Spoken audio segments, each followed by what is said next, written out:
As you leave Dąbie, come out into the countryside.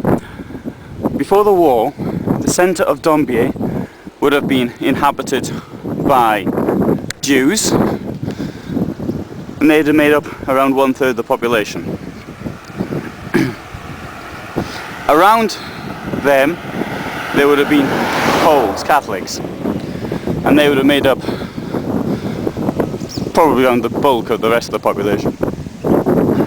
But here, just outside the village, are smaller hamlets which were almost entirely inhabited by ethnic Germans. This place I'm in now, which is called Sobótka, was largely, almost entirely German.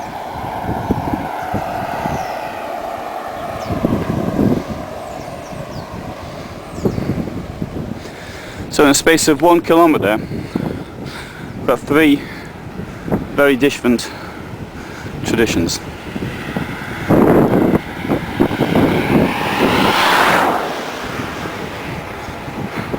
In 1940, or even late 1939, the Nazis started to import, shall we say, people into this area. A lot of these people came from the Soviet Union. These could have been people, ethnic Germans who had lived, for example, in what had been Eastern Poland, such as the Volyn. It could have been people from ethnic Baltic Germans. It could have been Germans from other parts even of the Soviet Union. As far as I can tell, there were very few vulgar Germans actually brought here. The question of vulgar Germans is one which has a lot of influence on the Holocaust, because we know that around the beginning of September 1941, Stalin ordered the deportation of the vulgar Germans, hundreds of thousands of people who were deported to Siberia. It has been argued that this was Hitler's final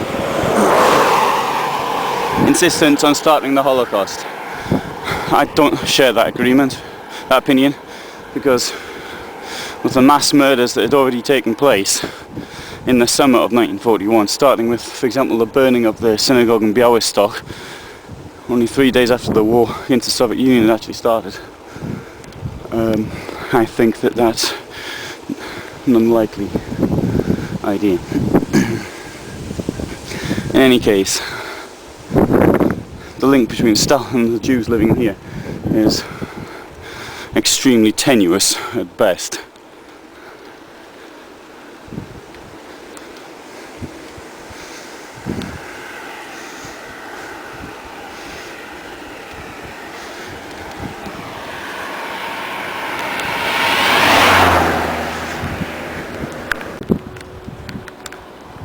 As we leave Sobótka, the countryside around Sobótka, we come into Chelmno,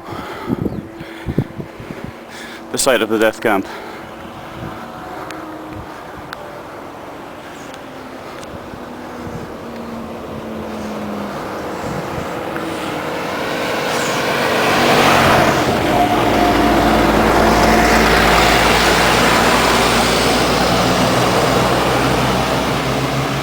Today, the peace and quiet is only interrupted by these huge lorries who can't be bothered to take the motorway.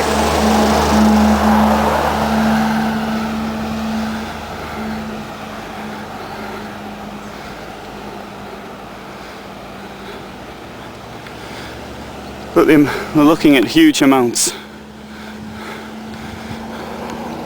of dead people here.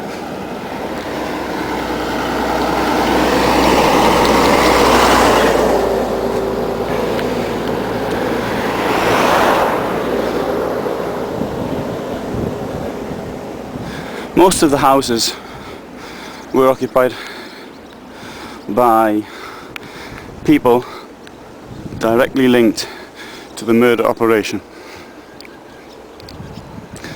There's a huge amount of police here. unlike in other camps. In Treblinka we see a staff, 15, maybe 20 Germans, not all of them even Reichsdeutsch. Here we see huge amounts. In the case of Schlamek, he writes that there were more people guarding them,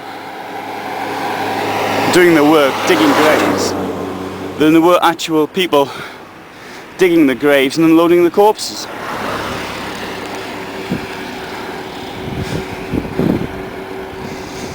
They hadn't quite yet learnt that most of the work could be done by fear.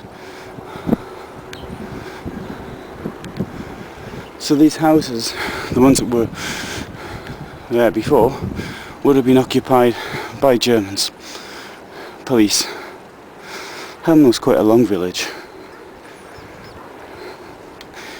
but it's got no depth. So we've got houses on one side, but not on the other. And behind the houses, there's just fields. It's strewn across the one main road. This is the road between Chelmno and Dąbie.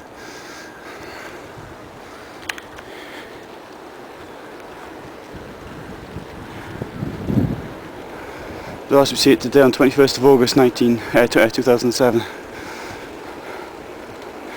In the early morning, it really is very beautiful.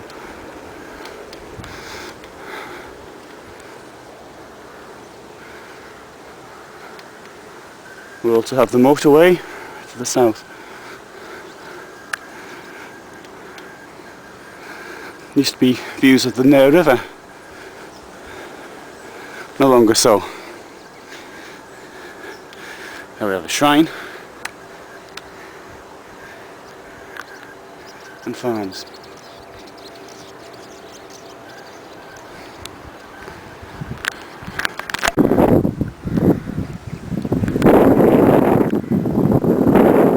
So from here we have a view.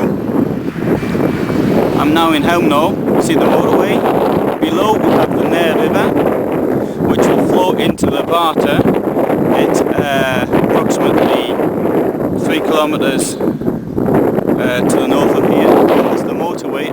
Beyond that is a canal, which is scarcely visible and it won't be visible in the film.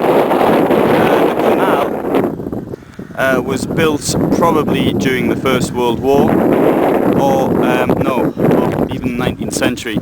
It's called the Prussian Canal. It may have once been called the German Canal. It could have been from the Napoleonic times. It was even completed. Turning round, we can see the church just looking over the trees. There's a photograph from possibly the time that this was a death camp, or just earlier. It was taken from the fields below, and it looks very similar to today. So in 68 years, very little has actually changed. The one big change, of course, to the scenery is the motorway, which has only been there for 3 years.